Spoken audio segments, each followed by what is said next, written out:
Бүгін 8 май 2024 жыл Кадамжай районунун Исхак Полотхан айыл аймагынын бүлдүрөмө айылы.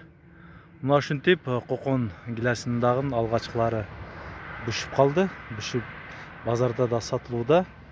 Базарда мунун 1 килограммы 150 сомдон сатылып жатат. Бул жанагы май айында эрте бүшчү даамсыз гилес эмес, кадимки даамдуу кокон гилес.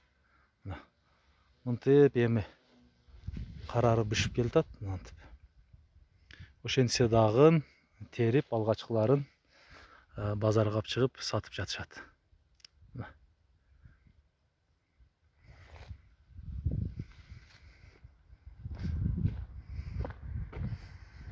Болуп жатсын, болуп